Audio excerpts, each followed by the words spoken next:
Hey peeps, Chip here to tell you about Real Talk Memphis, the podcast, a new name for the same great show. So join me for a great guest with great talk. It's Mondays, 6 to 7 p.m. on WYXR 91.7 FM, the TuneIn app, WYXR.org, or wherever you get your podcast. Now, go out and tell somebody. And it is straight up 6 o'clock on Monday, May 10th, 2021. On the day the FDA has decided that, yes, ages 12 through 15 can also get vaccinated. More on that in a minute. But as we usually do right around this time, Real Talk Memphis starts now. It's real talk. It's real talk. It's real talk. Yeah. With the main Chip Washington. It's real talk. Man, it's real talk. With your main Chip Washington. When it comes to information, the main got an arsenal. Bring you up to speed with what you need. He's the local and nationwide news feed. Let's talk about it. Dialect to do something about it. Chip got the floor wide open if you got questions about it. Man, it's the show that brings you to your raw. To solve all problems, it starts with real talk. Real talk. It's real talk. It's real talk. It's real talk. It's real talk. It's real talk. It's real talk. It's real talk. It's real talk. It's real talk. It's real talk. It's real talk. It's real talk. Yeah. Welcome to Real Talk with your host, Chip Washington. It's real talk. It's real talk. It's real talk.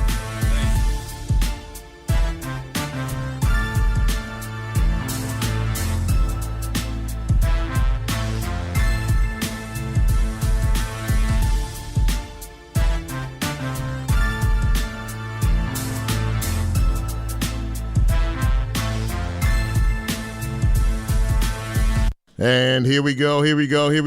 It is Monday, as I said a few minutes ago. And usually at this time of day, by the way, it was a pretty nice day as well. It is time for Real Talk Memphis. I am your humble host, Chip Washington. Very happy to be here. Very happy to have you with us on this day. I trust that you had a good week since we last communicated. And yesterday, of course, was Mother's Day. So I hope that each and every one of you who are mothers, who are mother figures, who are grandmothers, anybody who helped to mold and shape and raise and bring us up, I hope that you, and I trust that you had a wonderful, wonderful Mother's Day on yesterday.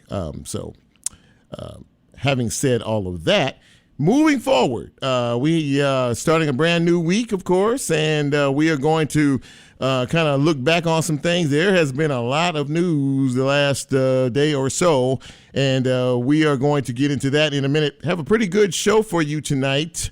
We are going to talk a little bit about COVID and vaccinations.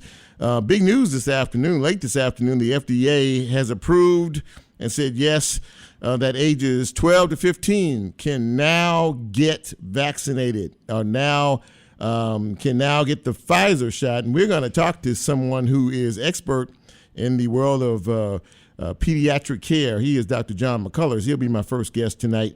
And as we move along, now I have to preface my next guest by saying I have been trying to get this man for the last couple of years. He doesn't do many interviews at all, and when I get him on, and hopefully we will get him on here shortly, he will say the same thing. I will ask him, and I say, why don't you do interviews? He just doesn't do many. But anyway, he is a recent inductee into the Tennessee Broadcasters Radio Association Broadcasters Hall of Fame. He is Bobby O.J. You can listen to him each and every morning, 6 to 10 a.m. on WDIA Radio. And the next half hour, we're going to talk to a man that many of you know from his business. He is a car dealer. He runs Chelsea Auto Mart. And many of you, as I've perused his page, are very, very happy with not only the vehicles that he has, but the service that he provides as well. There was a story about Marvin Coleman in the paper last week that really got my attention. This man has had quite the road, and I would say a rough road to a redemptive road, and now he is helping to give back to the community, and that is, of course, something that I am very interested in. And when you hear a story, I think you'll be interested in it as well.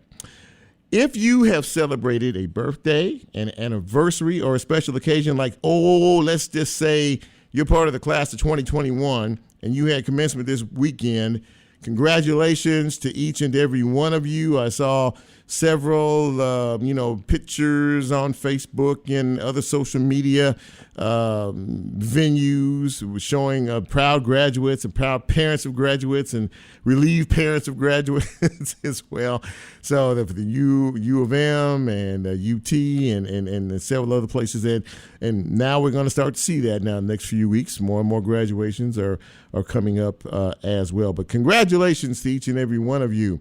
If you're celebrating a birthday, happy birthday, an anniversary, happy anniversary. I will take note of a couple of birthdays that I'm aware of. Today, Beverly Elaine Johnson, a.k.a. Bev Johnson, WDIA radio fame. She's celebrating a birthday today. Happy birthday to you, Bev. And Mike Williams, the former president of the Memphis Police Association, is also celebrating his birthday today as well. So you two, along with so many other folks who are celebrating a birthday today, congratulations to you and happy birthday. I said it before and I'll say it again. It only takes one. If one of you reaches out to me and says, Chip, got a birthday coming up, anniversary or something special coming up, would you mind shouting this out on the radio? I'm on the radio, right? You do know that, right? You're listening to me actually on the radio. It's a podcast. So we can actually put that out there. We can mention it. We can make you a star. We can make you a shining star. Look, if you guys can go on Facebook hours before your actual birthday date and promote it, and especially the day of your birthday, hey, it's my birthday, then you can, shoot me a messenger or shoot me an email, cwrealtalk@gmail.com. Let me know you have a special day or a special event or a special occasion coming up, and I will hook you up. I also want to, before I move too far into this, acknowledge the passing of someone who was very important to me. Gregory Peters was a big-time radio guy in this town for a long, long time. And he passed away suddenly the end of last week. And I tell you, when I heard the news, I was stunned. I was floored. I really was. Anything that's sort of unexpected, kind of you get that general reaction, and that was the reaction I got.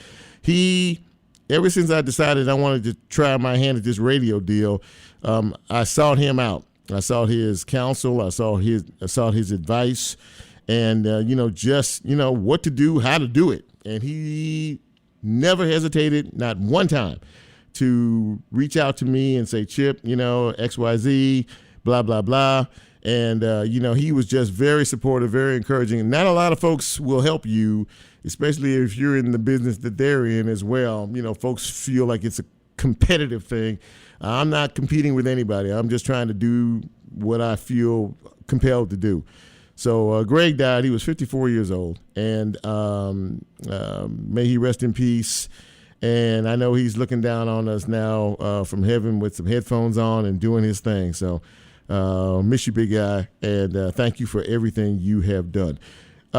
News and notes. I read earlier this morning that Memphis is ranked number 3 as the most dangerous city in America, only behind Detroit and St. Louis. Now, if you were, out and about this weekend, or you turned on some news, you heard, typical, the violence, the shootings, everything just continues on. It's becoming as normal as you getting up, getting dressed in the morning, and I don't know what to say about it, and I don't know what we can do about it. We have a new police chief that will take office officially in June, I believe June 14th. C.J. Davis is going to be the new police chief of the Memphis Police Department. I don't think one person can help to change what is going on out here in these streets. Many have tried.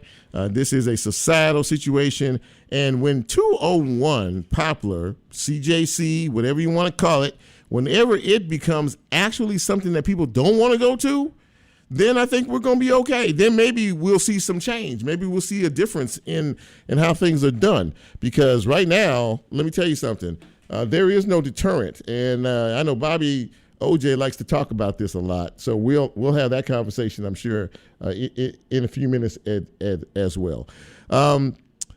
There were 6 people shot and killed last night in Colorado Springs at a birthday party. Apparently, the suspect was a boyfriend of one of the female victims. He shot and killed 6 people, then he shot and killed himself. So, prayers for all concerned. There were 9 mass shootings in this country this past weekend, and I heard this on CNN before I left to come here. 400 people in this country were shot in 72 hours. 400 people were shot in 72 hours in this country. Tell me there's no problem? There's a big problem. 4 teens ages 17 through 19 are in custody for the shooting and wounding of a Memphis Police Department officer and an ATF officer. That happened on Friday afternoon.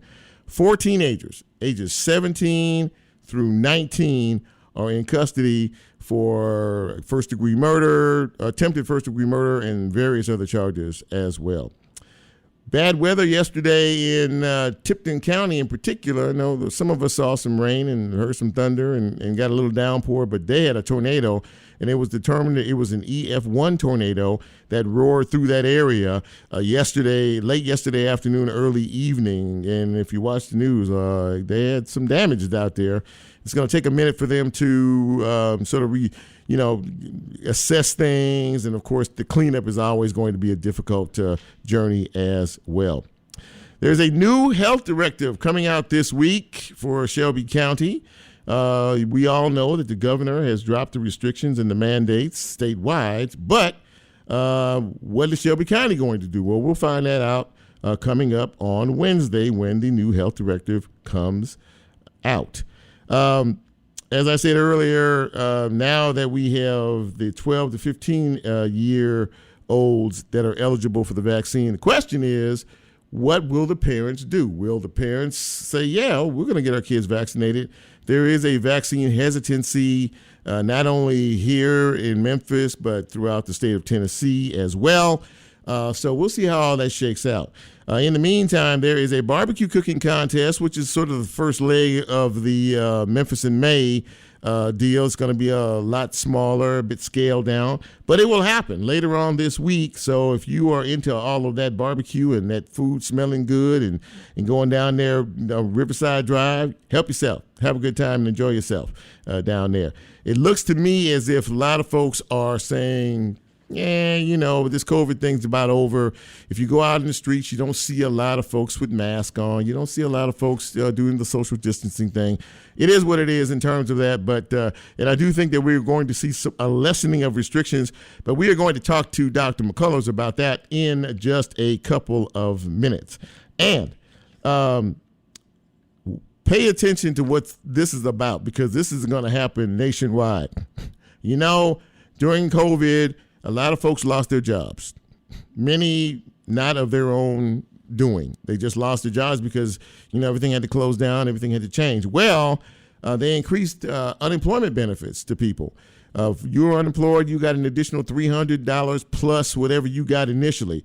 Well, in most of this country, most people think that this thing is about done. So the various states now are starting to pull back on the unemployment. So in other words, if you're sitting at home saying, why should I go to work for $9.25 an hour when I can stay home and get an extra $300, $350, $400 a week in unemployment? That's about to stop. Mississippi joined that group this afternoon, and sometime next month they are going to cut that out. In other words, nothing extra, just what you get. And basically they're saying, get up and go back to work. So Arkansas decided last week they were going to do that as well. So you're going to start to see that momentum start to build. The days of sitting around the house watching reruns and watching, movies on TV are over. It is time to get back to work. As Mississippi Governor said this afternoon, Tate Reeves, Mississippi is open for business. Well, I guess Tennessee is as well, and Arkansas is as well. So that about wraps up news and notes. We're going to take a quick break. When we come back, we are going to have our first guest, hopefully. He is Dr. John McCullers. This is Real Talk. You know who you are. I am Chip, and we will be right back.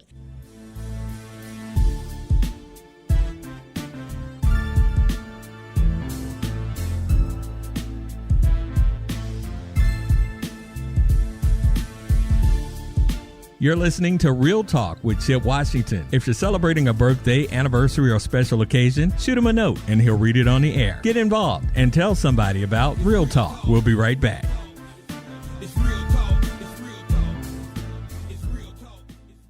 You're listening to WYXR 91.7 FM Memphis. This is Nancy, and I hope you'll join me on a musical journey from 2 to 4 p.m. Mondays with Memphis Undercover.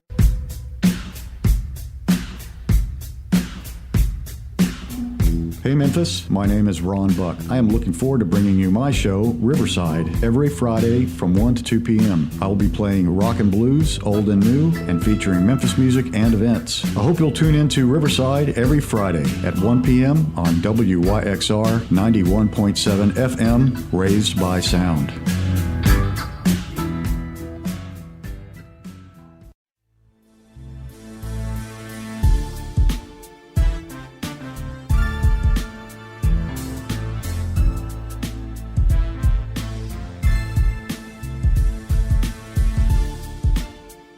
Get Real Talk on the TuneIn mobile app under WYXR, and he's now streaming live on Facebook. And you can also catch a rebroadcast on YouTube. Just put WYXR in the search box and hit subscribe.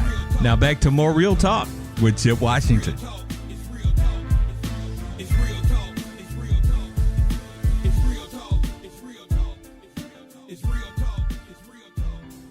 And welcome back to Real Talk Memphis. I'm your host, Chip Washington. Very happy to have you with us, and very happy to have my first guest with us. He is the pediatrician. Excuse me, I've been rehearsing that too.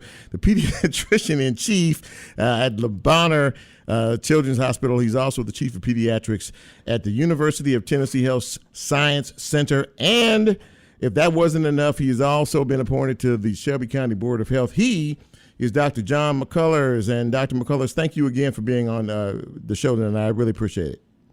Great to be on with you again, Mr. Washington. Well, I don't know who that is, but Chip is very grateful to have you on the show. So you got to call me John too, then. Okay, John. Okay, we'll do that. So listen, we got a lot to get to here. So let me jump right on in. It seems as if there is a trend taking shape in this country, and that COVID is starting to maybe make that right turn. We're seeing restrictions being lifted across the country, and mask mandates changing, and lots of different things changing. And I know that you are on the Board of Health for Shelby County, and you all have been having some pretty intense discussions on making some changes, and it looks like this week that will happen. So can you kind of give us a preview of what we might expect? Yeah, I think what we'll see is this Wednesday, the health department's going to issue a new health directive, which will go into effect on Saturday night. And what they're going to say is that it's no longer mandatory to wear a mask. It's no longer mandatory for businesses to take certain precautions that we've all been taking over the last year. Instead, the language is going to change to strongly recommend you wear a mask in certain situations, like when you're indoors, or particularly if you're not vaccinated. You wear a mask everywhere, and it's going to tell businesses strongly recommended to keep up that social distancing and to have people wear a mask indoors. But it won't be required or mandated anymore. So having said what you just said, you realize that the not being mandated but being recommended, that part may fall off of somebody's ears, and they're going to be like, okay, we don't have to wear a mask anymore. Are you concerned at all, that folks will take half the message? Because what you just said was, we are relaxing things a bit, but you really need to kind of use your own judgment in terms of all this. Am I correct? Yeah, and that really is part of it. And there's two sides to the coin here. The first is that something like 2/3 of all of Shelby County has either been vaccinated, that's about a third, or has had COVID already, that's about a third. For those who have been vaccinated, maybe they do get to make some choices. Maybe it's quite reasonable to say, if you're going to go see an outdoor concert, you're not with a bunch of strangers, you're with your buddies. Well, you don't have to wear a mask, right? It shouldn't be mandated. People should have some choice. At the same time, the flip side of that coin is there's a lot of people have been vaccinated. Unfortunately, most of those are in our neighborhoods of color right now. Mostly our African-American citizens, our Hispanic citizens are the ones who the vaccine hasn't really made it to yet, or who have not been willing to get the vaccine to this point. So that obviously is an obstacle, and we have seen not only here but nationwide there is a general vaccine sort of hesitancy overall. I mean, things are going well for a while, and our older population, pretty much 70% plus of them have been fully vaccinated, but things have suddenly stopped a bit. And what's your take on that? Yeah, so there's a core group who I wouldn't say are anti-vaccine. They're really anti-COVID. They don't think it's important. They don't think it applies to them. They're not really worried about it.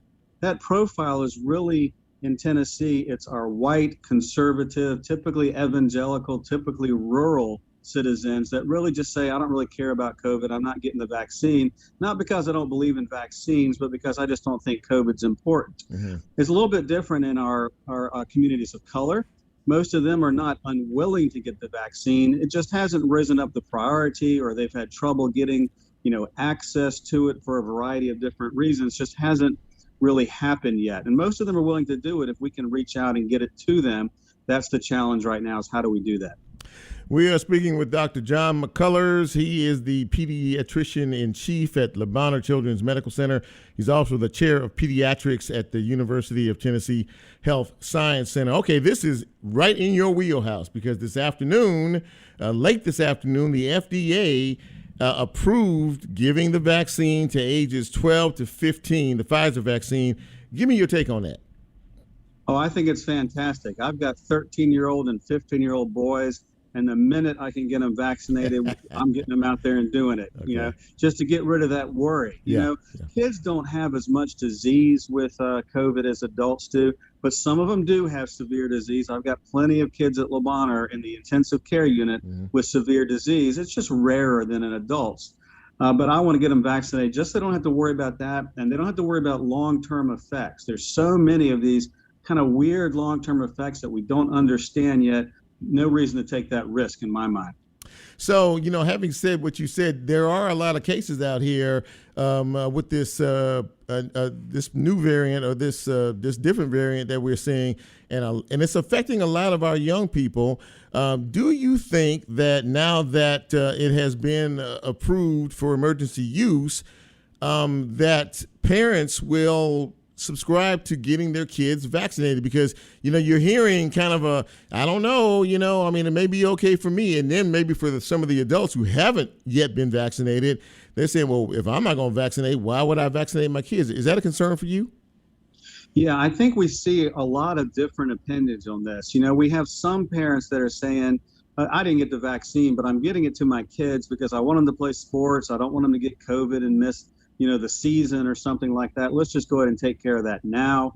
We see some others that are saying, well, the kids don't get as sick, so maybe it's not as important in them, or why would I use a vaccine that, is new, even though it's safe, the FDA says, why would I use a vaccine that's new when kids aren't going to get real sick from it most of the time? So there's kind of a lot of different opinions. We won't know until it gets out there just how much uptake we're going to see.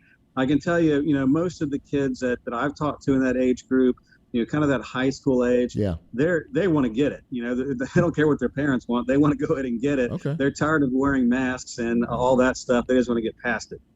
Well, Dr. John McCullers, it looks as if we are starting to take that bend toward slowly getting back to normal. And I know all of us, including you, have been waiting a very long time for this.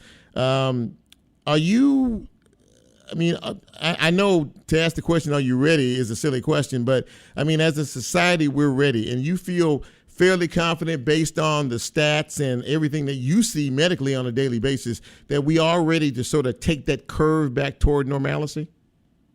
Yeah, so I think there's 2 points of view I have there. The first is I'm still very worried about the virus that's circulating out there. It is one of these variants. It is more contagious. Yeah. It is more dangerous. And we've seen a shift in who has the virus and what's happening. Mm-hmm. It's younger people.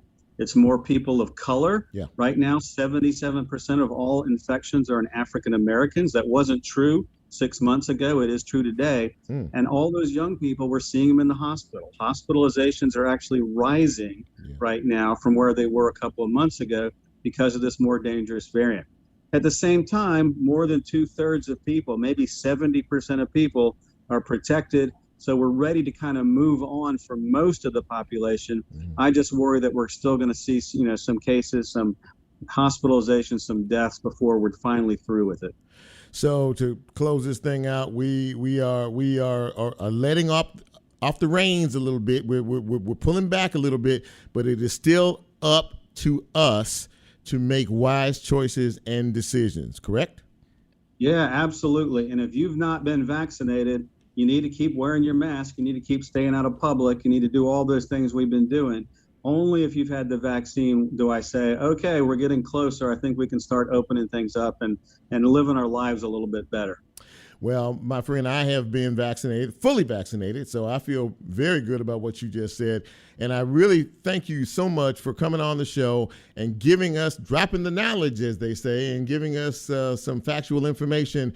And I wish for you and your family and those around you good health. And until we talk again, thank you so much, John. Appreciate it. Thank you very much as well. All right, take care. Dr. John McCullers, ladies and gentlemen, he gave us some very valuable information that we all need to know. So again, bottom line is, they're going to loosen some restrictions around here, but don't get silly with it. It's all on us, okay? If you've not been vaccinated, go out and get vaccinated so we can get back to some normal living as things are starting to shift. Another break. When we come back, I'm looking forward to this one. Hopefully he'll be there. Bobby OJ, legendary broadcaster, radio broadcaster. This is Real Talk. I'm Chip. Take a quick break. Right back.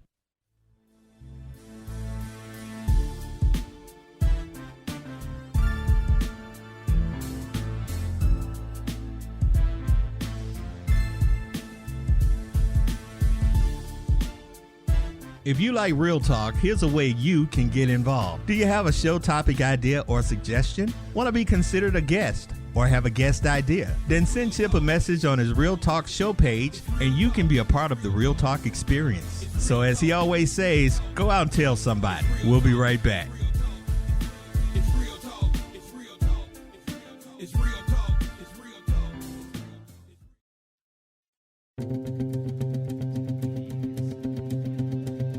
Hey everyone, this is Janet, host of Jaunt with Janet, Wednesdays from 4 to 6 p.m., bringing you new releases in the rock, pop, and electronic genres with a little bit of the old fused in, all here on WYXR Memphis 91.7 FM.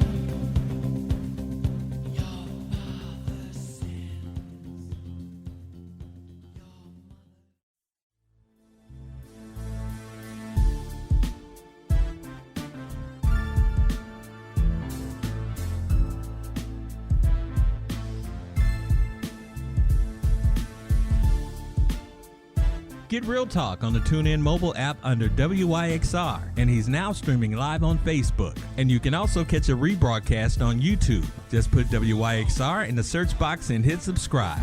Now back to more Real Talk with Chip Washington.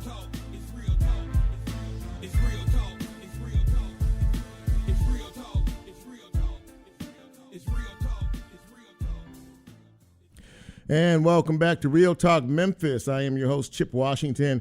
And I got to tell you, before we even get into this interview, I have been chasing this man down for a couple of years. And I don't think it is a stretch to say that he does not do interviews. He very rarely does interviews. And if you see him, you'll see him generally on TV. But he is a radio broadcast legend in this state in particular, and just in his career. And yes, I'll be the 200th person to say that he was recently inducted, or will be inducted, into the Tennessee Radio Association Broadcasters Hall of Fame. He is WDIA, and he is Mr. Bobby O.J. Bobby, thank you so much for being with me tonight. Appreciate it. Thank you, Chip. I appreciate that, man. Thank you for the kind words. Well, listen, I've known you for a while now, and I was just when I reached out to you again after I had heard that you had been inducted into the hall, and when you told me yes, I almost fell off my chair. Well, you know what? Yes, sir. Basically, man, when you told me it was going to be done in this manner, I felt comfortable doing it because I didn't have to leave home. No, sir. I didn't have to go through a lot. I could just, dial up on my phone and do the conversation. So you made it easy to do. Well, look, I appreciate that. And again, congratulations from all of us here at WYXR, but just all Bobby O.J. WDIA fans everywhere, not just here in the state of Tennessee, but all across the country, on this tremendous honor. And I will say that it is long overdue. But having said that, how do you feel about all that? I feel great about it. I do. I was not expecting it. When I heard the news, I was like, wow. So I'm elated about it. It has been a long time coming, and I believe I heard you are the fourth WDIA radio personality to be inducted. Am I correct in that? Yes, it's Nat D. Williams, who was the first Black radio personality on WDIA. And then there's Rufus Thomas. As you know, Rufus was known worldwide. He also did a radio show on WDIA pretty close to 50 years. And then, of course, there's Bev Johnson. And now it's Bobby O.J. But also, WDIA, the radio station, is in the Tennessee Radio Hall of Fame. The station was inducted the same year Rufus Thomas was inducted into the Tennessee Radio Hall of Fame. You've been in this business a while, and do you mind telling us how long you have actually been in the radio game? Since 1972. And that is how many years? I can't calculate. That's 49 years. 40. How many? 49. 49 years. 49 years. That is some kind of track record. And I listen to you every day, and I've heard people ask you, Bobby, when are you gonna retire? When are you gonna sit back, relax? And you said, when I can't talk. You love this business this much. What has radio meant to you as you just take a look back over your career? Well, it's meant a pretty easy life. Okay. I'll take that. Listen, anytime you can do what you love for a living, get paid a decent salary for it, that's a great thing. I love to talk on the radio, but when I'm not on the radio, I really don't care that much for talking. Of course, yeah. I mean, I'll talk to people, but I'm not the kind of guy that's gonna sit around and just go blah blah blah blah blah. But man, since 1972, my life has just been unbelievable in this radio business. From working, I could say from coast to coast, but I never worked on the West Coast. Did work on the East Coast for, if you can call Flint, Michigan, the East Coast. Okay. You worked in Chicago too, did you not? I worked Chicago for 4 years, from 1978 to 1982. Okay, all right. So for those of us who don't know, what brought you to Memphis, Tennessee, and WDIA? Well, speaking of Chicago, before Chicago, I got my start in Montgomery, Alabama in 1972. Mm-hmm. And from Montgomery, I went back to Milwaukee, where I got my, I can't say broadcasting degree. I went to broadcasting school, but they weren't giving degrees. They were giving out, they weren't even giving out diplomas. They were giving out certificates. So I went back to Milwaukee, and I was offered a job there after I'd been on the air for a little while in Montgomery, Alabama. And I was in Milwaukee for about a year. Mm-hmm. And then I got a job offer in Houston in 1973. So I went to Houston for about a year, left there, which was a dumb mistake. And some friends to Flint, Michigan, because I was thinking I'll be closer to Milwaukee. And the reason why I wanted to be closer to Milwaukee is because I had gotten married and my wife and baby didn't like Houston. So my wife told me at the time, if you want to save the marriage, you need to get back to Milwaukee. So I couldn't get a job in Milwaukee. So I got a job in Flint, Michigan. Wow. And I figured I could go over there every weekend. But that was one of the biggest mistakes I ever made, really. But then again, maybe not, because maybe I wouldn't be here. But so after Houston, I went to Dallas in 1977. Right. And then I got a phone call to go to Chicago in 78. And that was from 78 to 82. And in 1983, after I had gone back to Houston for a short stint, I got a phone call.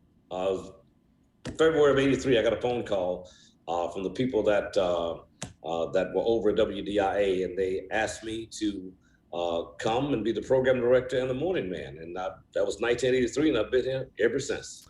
We are speaking with Bobby O.J. He is the legendary radio personality, morning guy, 6 to 10 a.m. Central Time on WDIA Radio, heard coast to coast. And Bobby, you mentioned that you are the program director. You have been for quite some time. For those who don't know, tell us what a program director's role is. Well, it has changed over the years. When I became the program director in 1983, my job was to make sure that the radio station stayed on track to get ratings so we could get revenue. Okay. My job also was to oversee the music that was played on the radio station, how the music was played on the radio station. My job was to hire the radio personalities, manage them, to work with them, to make sure that they were doing what they were supposed to do on the air. And everything that was on the air was my job as program director. Everything except the commercials. We had a sales department for that. But anything else, from music to the disc jockeys to the news, all of that comes under my job duties as program director. That's everything. Like you said, that is absolutely, and that's mind-boggling that you have to do that day after day, week after week, month after month, year after year. Yeah, how has the role? I'm sorry, Bobby. How has the role of that role in particular changed as time has evolved? Well, about 20 years ago, up until about 20 years ago, the program director's job. Some radio stations have program directors and music directors. I tried that, but I realized that every week I was going to be spending a lot of time with the music director, disagreeing about what songs ought to be played on the radio station. So since I'm responsible for the sound of the radio station, I thought it would be best if I picked the music too. Mm-hmm. So I still do that, but up until about 20 years ago, the program director would program the music with, we would use little red dots to put on each song. Mm-hmm. And we use a blue dot maybe for the top, for the songs that need to be rotated every 2 hours. Uh-huh. We would put a red dot on a song that has to be rotated maybe every 4 hours. And so, every week, sometimes every other day, you're changing the dots. On the songs, okay. On all of these songs, Okay. You got like maybe, close to maybe 35, 40 songs that you constantly got to change dots on. Yeah. So every day you're running in the studio, changing this and changing that. Man. Then the other thing is that that's what happened. That's what we did up until 20 years ago. Now, everything is done through a computer. Mm-hmm. As a matter of fact, right before I got on this call, I was sitting at my kitchen table programming the music for tomorrow. And what I do, the music system schedules the music, but what I do, I go in and I massage every hour, meaning I will look at the music that's going to play Right. in one particular hour, and I'll say, well, this song is not going to sound right after this song. This song right here will sound better after this particular song. So every day, 7 days a week, wow, I go through every hour of music on WDIA, been doing it forever, to make sure that one song flows into the next song. I mean, it's because, you know, I just don't believe in sitting around throwing some music on the radio. Like, you know, when I program, man, I like to program based on what I like. Yeah. And, yeah. you know, and so that has proven that based on what I like, a whole bunch of other people like it too, because the radio station is still doing very well. So, you know, well, it so is. that's how I basically program the radio station, man. Every single day, I massage the music. That is really, really something. And I would have never known that process, nor would have a lot of other folks who are listening as well. WDIA is a standalone, is one of the greatest stations really in this country. And before I let you go, one last question. What, in your opinion, I mean, I listen to you every morning, by the way, and I'm not just saying that because you're on the radio. I listen to you every morning because I enjoy the music and I enjoy the callers and the colorful folks as well. But what makes WDIA, in your opinion, such a great radio station? It's a fun radio station. It truly is, man. People love the radio station. Even when I was a kid listening to WDIA down in Mississippi, the radio station was just a fun sounding radio station, just fun. You know, we know how to be serious, but in general, overall, it's just a fun sounding radio station. It makes people feel good to listen to the radio station. It really does. It really, really does, from the top to the bottom. And you are a master at what you do, not only from the music perspective, but also from the listener caller perspective as well. Bobby OJ, congratulations again on being inducted. Well deserved, well earned, long overdue. And I'm saying thank you from me, but from all your fans as well. I really appreciate it. Thank you, Chip. It's been fun talking to you, man. Thank you so much. Well, it's been great talking to you as well. Thank you, Bobby OJ. We'll talk soon. All right, man. Take care. All right, buddy.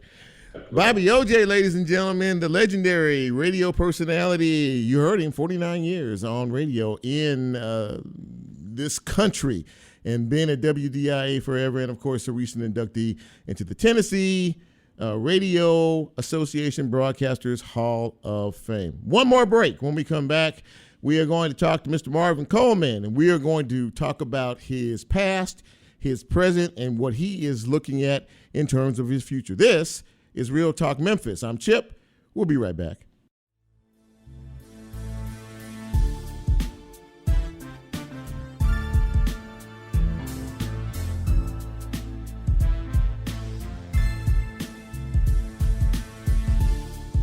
You're listening to Real Talk with Chip Washington. If you're celebrating a birthday, anniversary, or special occasion, shoot him a note and he'll read it on the air. Get involved and tell somebody about Real Talk. We'll be right back. It's real talk. It's real talk. It's real talk.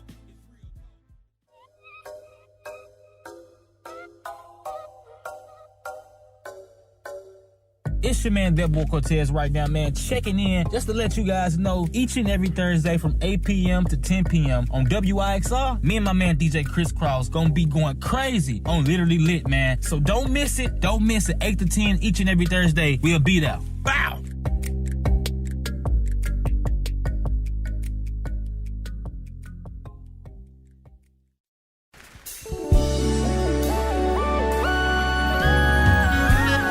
This is Bishop Phoebe Rofe of the Episcopal Diocese of West Tennessee. Tune in every Thursday morning at 8 a.m. at WYXR 91.7 FM to hear conversations with community leaders about the role of faith in their lives. That's Faithfully Memphis, right here on WYXR FM. Superman. There's really nothing better than a box of records. Not even a bottle of beer. Drinks are gone in a matter of minutes, but vinyl just won't disappear. Hi, Hi there, this is Zach Ives. My show, A Box of Records, plays every Tuesday night, 4 p.m. to 6 p.m., right here on WYXR 91.7 FM, Memphis, Tennessee.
Get Real Talk on the TuneIn mobile app under WYXR, and he's now streaming live on Facebook. And you can also catch a rebroadcast on YouTube. Just put WYXR in the search box and hit subscribe.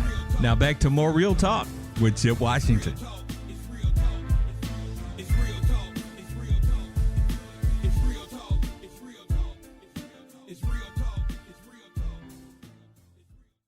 And welcome back to Real Talk Memphis. I am your host, Chip Washington. Very happy to have you with us. By the way, I didn't say this at the top, but there are a few ways you can catch us. You can obviously catch us live right now on 91.7 WYXR FM.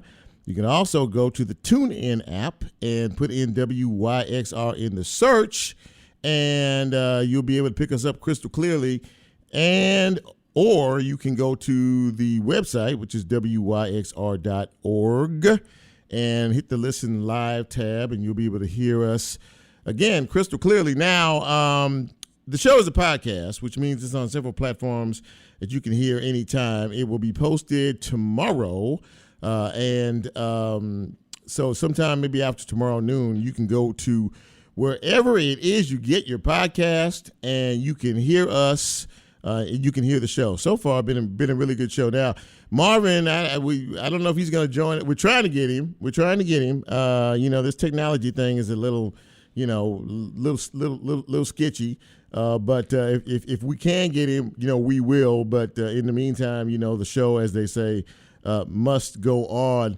Very enjoyable conversation. And if you missed it, please go back and catch it tomorrow. With Bobby O.J., the legendary radio broadcaster. He, like I said, he doesn't do interviews that often, and he did do one last week. I think I saw him on Fox 13 talking about the fact that he was inducted into the Radio Broadcasters Hall of Fame. But yeah, I mean, when you can have somebody, come on from the comfort of their home and they're comfortable and relaxed and doing their thing, that's a good deal. That's a good deal. So, and he gave us a lot of insight into how he does what he does and how radio has changed in the last couple of decades in terms of how a program director used to be.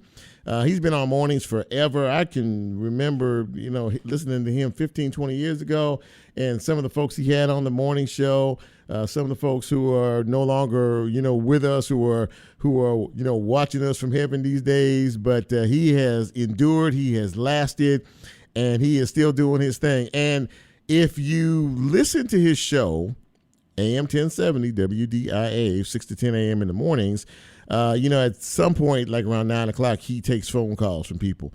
And that is, to me, sort of the icing on the cake, sort of the whipped cream on the cake for him in terms of getting these folks, and talking about various news and notes that he sees and that he has very strong opinions about. And I think he does a lot of what he does, purposely just to sort of get a rise out of some of the listeners. So they call in and express themselves on various issues. The same phone callers call each and every day. Now, there are two live broadcasts, his show from 6 to 10, and then Bev Johnson's show is from 11 to 1. And I guarantee the same people that call Bobby's show the same people that call Bev's show and by the way, again, if you missed it, Beverly Elaine Johnson, Bev Johnson, who's also been in the business about 4 decades, celebrating her birthday today. And I'm sure that she got many, many, many phone calls and many texts, and a lot of folks reaching out to her as well. Well, Marvin hadn't checked in. I'm looking at my guys over here, and he still hadn't come on board. So I don't know if we're going to be able to get him tonight. If we don't get him tonight, we'll get him. Can we do it on the phone? We're going to try. Hold on, ladies and gentlemen, because, Marquette, and I got smart guys here. We're going to try to see if we can get him on the phone. You want me to call him? Yeah. Okay. Hang on just a second. We're going to try to see if we can't call Marvin. And we're going to see if we can't get him on the phone for a few minutes. But anyway, and earlier we were talking about to Dr. John McCullers about big news this week. Big news here in Memphis and Shelby County. Of course, the governor decided a couple of weeks ago, that Tennessee was open for business. Hello? Marvin, can you hear me? Yeah, I can hear you, buddy. For reason I compare to the room I was trying, man. That's okay, man. That's okay. Listen, we got you. We really appreciate it. You guys give me a time check, okay, because I can't see. He's got my phone. So, ladies and gentlemen, we have Marvin Coleman on the phone. Now, Marvin, of course, is known throughout Memphis and Shelby County as the man that runs Chelsea Auto Mart.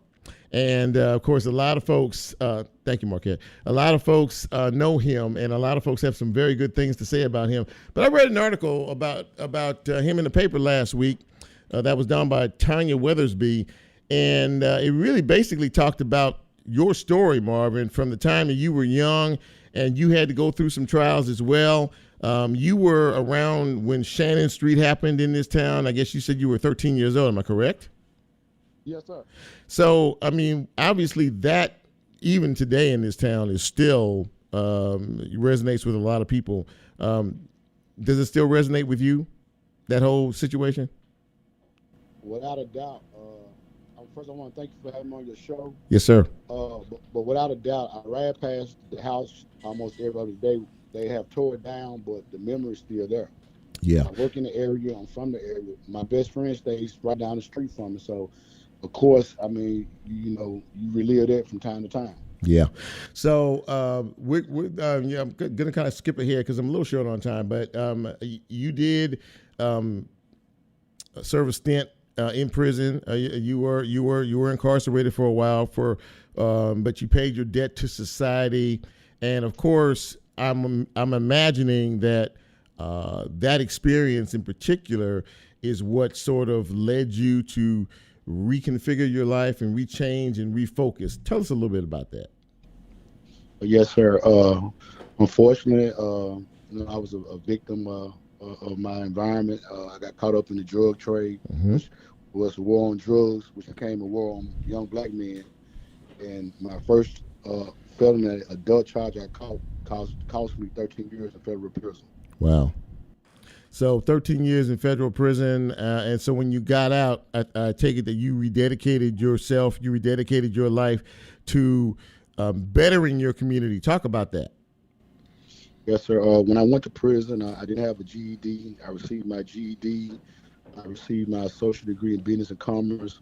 I took like 59 vocational trade classes and air conditioning, heating. So I stayed busy. So and when you got out, of course, you've been doing this the car dealership for a while in the same area that you grew up in. How long have you owned the Automart out there, Chelsea Automart? We've been in business now since 2015, and my testimony, I went from washing cars to selling cars. I had a mobile detailing service first, and me and my brother, we started grinding, and God blessed us with the opportunity to buy a couple lots in the neighborhood, and we just built on it. It was a process. We bought our first lot in 2009, and we just took our time, pooled our resources together, and built a company.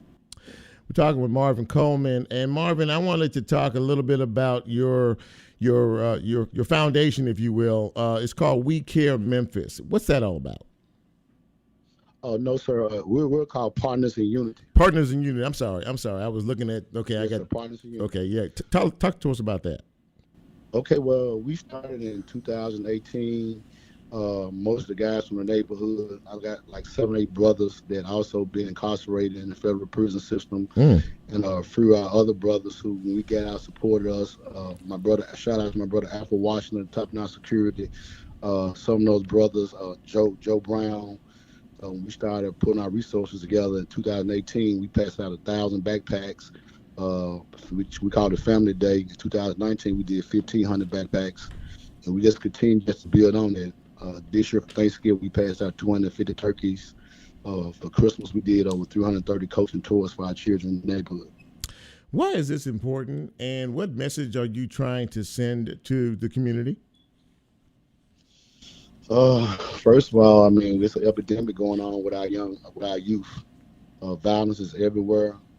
And, like I say, it takes a village to raise a child. So we just want to extend sometimes just that arm of love to let the young men know that, you can change, you can better your situation, your conditions, and even your community. So we just try to reach out on a daily basis, because it's a daily job. It's not no days off on this job. It's every day we try to be of a service to our neighborhood and our community, and not a disservice. Reach one, teach one. That is so needed, not only in your community, but the entire city of Memphis and the entire county of Shelby. Marvin, I am so happy that I had a chance to chat with you tonight, and people had a chance to listen to you, because I could hear your heart, and I can hear that you have a heart for others and that you have a heart to better the community. And I just want you to know that I appreciate everything that you're doing, and that we are always going to support you anytime you need it. Okay. Hey, listen, Chip, I want to thank you again for the opportunity. I want to give a shout out to Bobby OJ, the legend, the Don. Yes, sir. Listen to him. My mom, everybody in my family. And also, again, like I said, I thank you again for your support and also for the opportunity. Marvin Coleman, thank you very much. I really appreciate it. Thank you, man. Take care of yourself. All right. You have a good day, brother. All right. You too.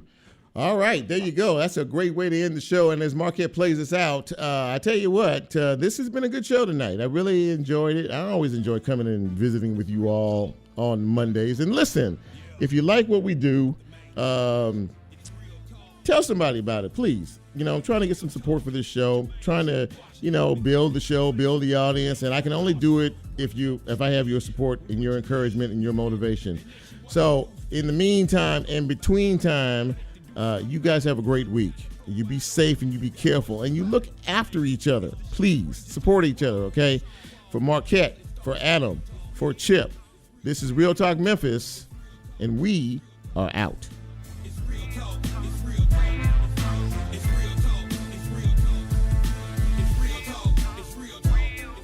It's real.